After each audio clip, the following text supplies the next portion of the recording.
I just say some lived experience? So from the area that I live in right now at the moment, it's the Royal Borough of Windsor and Maidenhead. Now, specifically around the Maidenhead area, there was one massive hotel, Holiday Inn.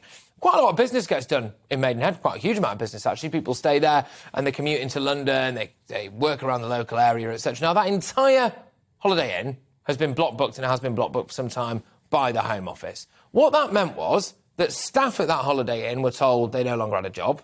There were members of a health club at that local gym. They no longer have membership there. Local houses just on that road, big residential area, that will go up for sale now. Well, I imagine the value of those has been knocked off. And it also means that people looking to come and stay in the area will now not come and stay in the area. They'll go and stay somewhere else. So the overall economic burden is absolutely massive. And then you factor in the safety concerns as well. There are primary schools nearby. There's public footpaths nearby, in one case leading directly to a school. How safe would you feel about your daughter, for example, walking to that school early one morning or coming back maybe after some kind of sports club or whatever exercise it is after school late at night? How would you feel about that? How would you feel about your wife walking home from a train station in that area late at night? What about already overstretched public services? Oh, and don't get me started on the young single mums or the vulnerable or the military veterans who have been on a housing waiting list in these areas for years, who now, unfortunately, cannot get there because someone who, well, has just turned up gets it. How do you feel about that? Do you want to do what the people of Ipswich, Stoke, Great Yarmouth and East Riding have done, which is to try to get their local councils, and indeed get their local councils, actually, to launch legal action against the Home Office and against the government to try to block more migrant hotels in their area? Your views, gbviews at gbnews.uk. Now, there was a heated exchange in the Commons today over this very issue. Sir Keir Starmer accused Rishi Sunak of losing control in immigration at PMQs. He blamed the last 12 years of Tory rule for the problems in the UK's asylum system. He's got a point. He's got a point, because the Tories have been in power for 12 years and this issue has got worse. I would gently counter that with what the living heck is Labour's plan, and also aren't they trying to block the deterrent that is the Rwanda scheme? So there is that. But the Prime Minister hit back. He claimed that Labour had no plan to tackle the migrant crisis. Let's have a listen. No one wants open borders on this side of the House. They've lost control of the borders on their side of the House. Mr. Speaker, four Prime Ministers in 5 years, and it's the same old, same old. He stands there and tries to pass the blame. If the asylum system is broken, and his lot have been in power for 12 years, how can it be anyone's fault but theirs? The right honourable gentleman, he voted against the Nationality and Borders Bill. He said he would scrap the Rwanda partnership. He opposed the ending of free movement of people. But not only does the party opposite not have a plan, they have opposed every single measure we have taken to solve the problem. You can't attack a plan if you don't have a plan.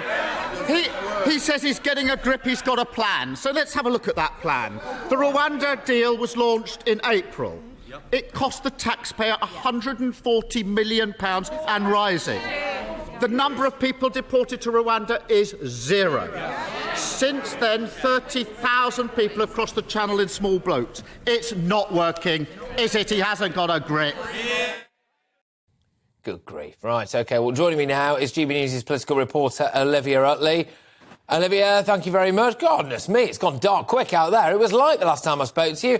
Olivia, yeah, so it was a bit of handbags at dawn between Starmer and Sunak.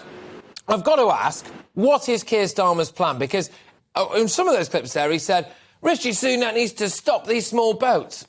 Yeah, all right, how does he do it as far as Keir Starmer's concerned?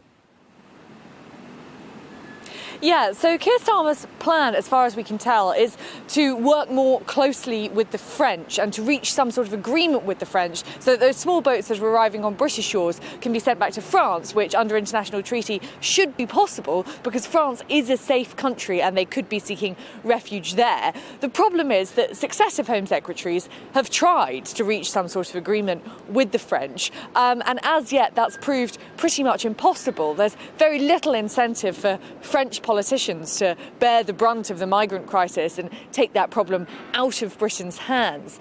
Then you've got the question of, would Keir Starmer back the reversal of the Modern Slavery Act, which is now being hinted at by Rishi Sunak's team.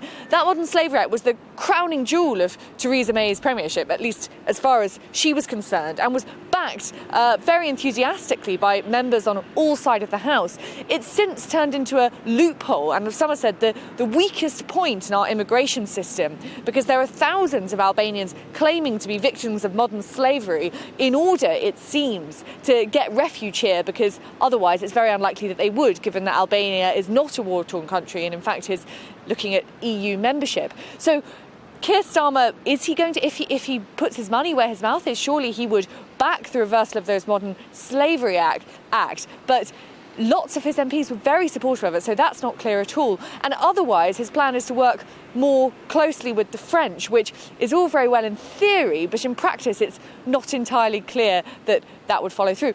On the other hand, Keir Starmer did sound strong today. I thought it was very interesting the way he did go so hard, so heavy, used all 6 of his questions to talk about immigration. And if you think back to the Blair years, Blair was all for open borders. Jeremy Corbyn too seemed very keen on keeping the borders as open as possible. So this is quite a big and drastic reversal of years, decades even, of Labour policy on immigration. And we are seeing a different Keir Starmer here who is very keen to talk the tough talk at least.